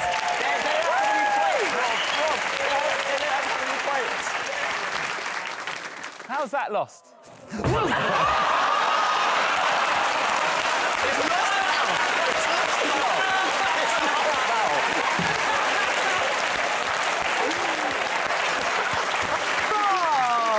Your little face. Oh, it's all right. It stayed intact.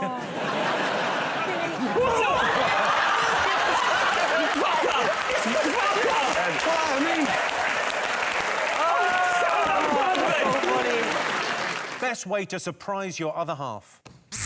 Rob. I read a book in front of her once. And that caterpillar was very hungry, wasn't he? Yeah. What do you think? Winking at your mother-in-law.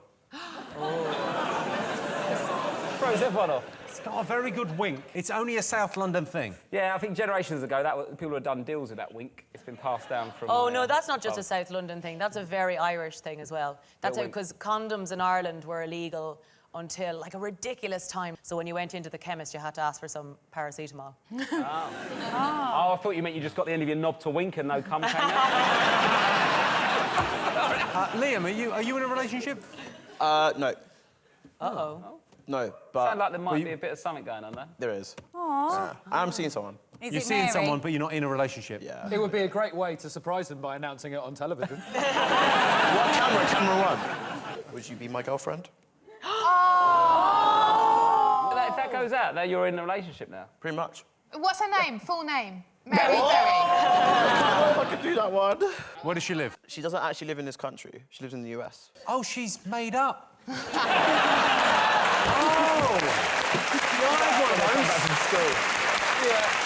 Yeah. Whereabouts do you imagine she lives? LA. LA? Yeah, nice. That's the best place for an imaginary girlfriend. It's not actually. How did you meet? Yeah, so she came over to England. Like, we just met, like, you know, like, tradition. Like, we saw each other and just, like, hit it off then. Yeah. That sounds like a very nondescript story. Yeah. There's almost no details in that. We sort of met in the traditional way. Does she bake? Oh, no, she doesn't. She doesn't. She's not really good at cooking. Which is fine. I can do it. Yeah. It's hard to cook when you don't exist. Okay, she's fake. She's fake. She's fake and I'm a virgin. Ashley, have you surprised a lover? I mean, one time in my 20s, I was going out with someone. We've been going out with someone for a few years, and it was Valentine's Day. And I thought it'd be funny to kind of, like, do some hair removal. His name began with an S. And as I got out of the shower, I was looking in the mirror going, Aisling, you absolute legend. And then I was like, oh, why can I see S in the mirror? Oh, I'd done it the wrong way around. It was a surprise, though. It was S for surprise. Yeah. S for super vag. Thank you, yeah. The big mistake was, of course, that men find pubic hair disgusting, so shouldn't have had any in the first place. I'm joking. It's actually back in fashion. Is it? Yeah, I'll show you. So, best way to surprise your other half? Say yes to sex. Yes. OK. Ed, have you surprised the other half with anything? Yeah, I proposed, which is a good way to surprise. Thank you very much. But the real surprise is the next morning, I pretended that it hadn't happened.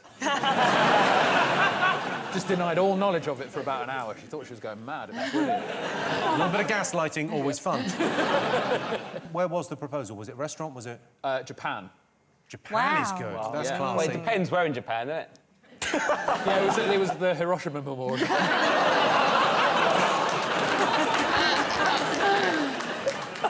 It was in a park. Oh, well, you could have gone to a park here. There's loads. It's a long way to go for a park. It is, isn't it? It's something I do, but I say it for Christmas as a little surprise. I paint my helmet red and scream, "Here comes Rudolph." Bit weird. You should try doing that with your partner. It's lost on the kids at the grotto. Stacey, what do you do to surprise Joe? Nothing really. No, I'm a terrible person. I'm a terrible girl. When's the last time you were surprised? Like, When I said I'm pregnant, because he was like, when did we have sex? So you surprised him with that. How shocked was he? Like, really, really shocked, because I think... You can't get pregnant the way you normally do it? No, I think he thought he was safe because he's getting a bit older, and I think he thought, oh yeah, I'll be all right. They'll be a bit slower now, so he won't. How old is he? 37. So he thought he was 37, so he'd just be coming dust by now. And you know, we don't see each other a lot, so I think he thought he got away with it. You're clear. Lo and behold, I was plotting. I only need one day, Jimmy, just one day. That small window. Yeah. He does it through a window, does he? Surprising. OK, best way to surprise your other half. Let's get some answers. What do you think? Trip away? A little holiday? Literally it. That's book a weekend away is the exact right answer. Yes, the best way to surprise your partner is to book a weekend away. I booked a weekend away and my girlfriend was very surprised because she thought she was coming too. OK, final question. Worst thing about guests staying the night? Is it when you say, make yourself at home and help yourself to anything you want, and then they do? My dad stays, and he's... I don't know what happens, what age you get to as a dad, and your boxer shorts have got no structural integrity. And it's just like a flappy little walnut with a sheet that's on a washing line on a windy spring day. Tell your dad to come and stay at mine.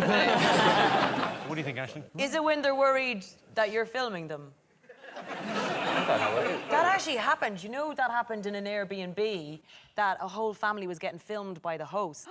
When I travel, I Airbnb a lot, and it's always been my paranoia that the hosts are filming me. Like, I always feel like sometimes I'm a bit weirded out. Like, on one hand, I'm like, oh my God, that's so creepy. And then on the other hand, sometimes I'm like, well, may as well put on a show. Is it holding in a fart? Yeah. Yes. Sorry, do you need me to pull your finger? I vouch for that. Especially, do you know what a Dutch oven is? Yes. Yes.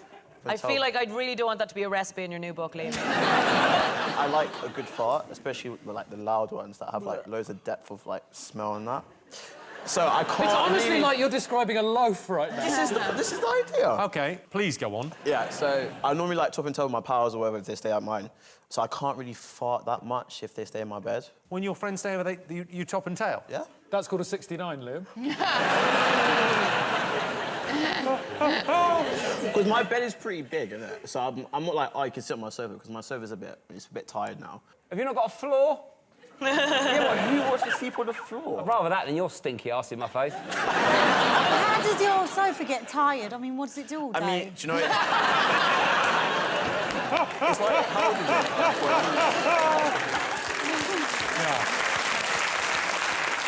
Holding it in does hurt as well. I went on a flight once with somebody that I didn't know very well, and I held it in the whole flight. I got there and I thought I was dying. I genuinely was doubled over in pain from the wind that I'd accumulated whilst in the air. Are you sure you're pregnant? Or like the worst ones is when you're going up the escalator, like, you know, and you know you farted, innit, but it's a silent one, and like, they're bum level with you. So it just goes into your face. I don't... You're like a fart assassin. You're like a weird fart assassin. I feel sorry for your imaginary girlfriend having to put up with this. When you first start seeing someone and you're staying over, you don't really want to fart in bed with them.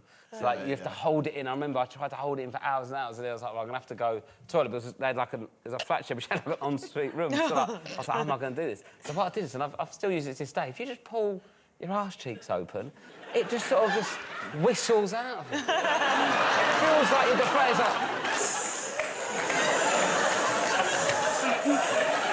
It went on for ages. Even I nearly woke her up and go, oh, no, you're gonna have to listen to this.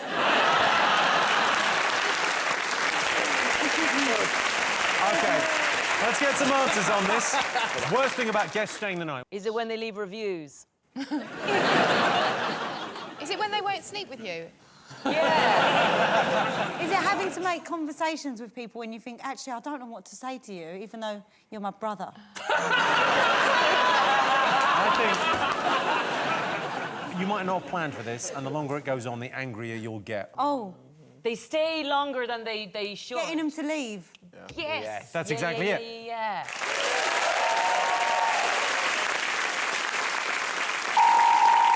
Well, that sound tells me it's the end of the round and the end of the show, which means the final scores are Aisling, Lou and Stacey have 2 points, but the winners, Rob, Ed and Liam, have 6 points.